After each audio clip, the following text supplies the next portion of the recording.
मूसा और लाल सागर की ऐतिहासिक वो घटनाओं में से एक है।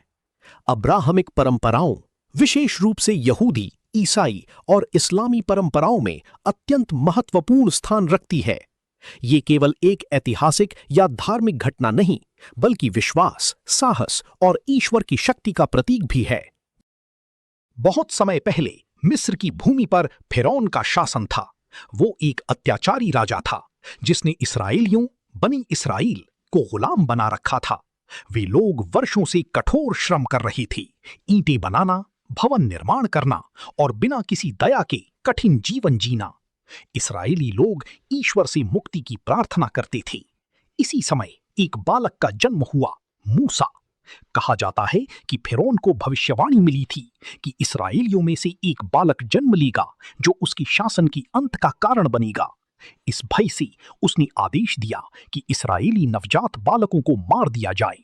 मूसा की मां ने अपने बच्चे को बचाने के लिए उसे एक टोकरी में रखकर नील नदी में बहा दिया। वो टोकरी बहती बहती फिरौन की बेटी के पास पहुंची, जिसने उस बच्चे को अपना लिया और उसका नाम रखा मूसा। मूसा का पालन पोषण शाही महल में हुआ, लेकिन जब वो बड़े हुए तो उन्हें अपने असली लोगों के दुख का एहसास हुआ। एक दिन उन्होंने एक मिस्री सैनिक को एक इस्राएली को मारते हुए देखा। क्रोध में आकर मूसा ने उस सैनिक को मार दिया। इसके बाद उन्हें अपनी जान बचाने के लिए मिस्र छोड़कर भागना पड़ा। कई वर्षों बाद जब मूसा मिद्यान नामक स्थान पर रह रहे थे, तब उन्हें ईश्वर का संदेश मिला। एक जलती हुई झाड़ी, बर्निंग बुश के माध्यम से ईश्वर ने उनसे बात की और उन्हें आदेश दिया कि वे मिस्र लौटें और इस्राएलियों को फिरौन की गुलामी से मुक्त कराएं। मूसा ने संकोच किया, लेकिन अंततः उन्होंने ईश्वर की आज्ञा मानी। मूसा अपने भाई हारून के साथ मिस्र लौटे और फिरौन के सामने गए। उन्होंने उससे कहा कि वो इस्राएलियों को मुक्त कर दे ताकि वे अपने ईश्वर की उपासना कर सकें, लेकिन फिरौन ने उनकी बात मानने से इनकार कर दिया।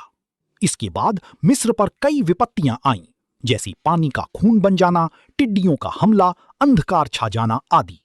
ये सब संकेत थे कि ईश्वर अपनी शक्ति दिखा रहे हैं। फिर भी फिरौन का दिल कठोर बना रहा।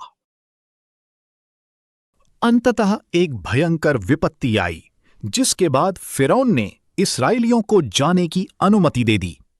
मूसा के नेतृत्व में हजारों लोग मिस्र से निकल पड़े। वे लंबे सफर पर थे, आजादी की ओर। लेकिन कहानी यहीं खत्म नहीं होती। कुछ समय बाद फिरौन को अपने निर्णय पर पछतावा हुआ। उसने अपनी विशाल सेना को इस्राएलियों का पीछा करने के लिए भेज दिया। जब इस्राएली लोग लाल सागर, रेड सी के किनारे पहुंचे, तब उनके सामने एक बड़ी समस्या खड़ी हो गई। एक ओर विशाल समुद्र था और दूसरी ओर फिरौन की सेना तेजी से उनके करीब आ रही थी। लोग घबरा गए। उन्होंने मूसा से शिकायत की, क्या हमें मरने के लिए यहां लाए हो? मिस्र में रहना ही बेहतर था। लेकिन मूसा ने उन्हें शांत रहने को कहा। उन्होंने विश्वास के साथ कहा, डरो मत, ईश्वर हमारे साथ हैं। तभी ईश्वर ने मूसा को आदेश दिया कि वे अपनी लाठी समुद्र की ओर बढ़ाएं। मूसा ने वैसा ही किया और तब एक अद्भुत चमत्कार हुआ। समुद्र का पानी दो भागों में बंट गया और बीच में सूखी जमीन का रास्ता बन गया।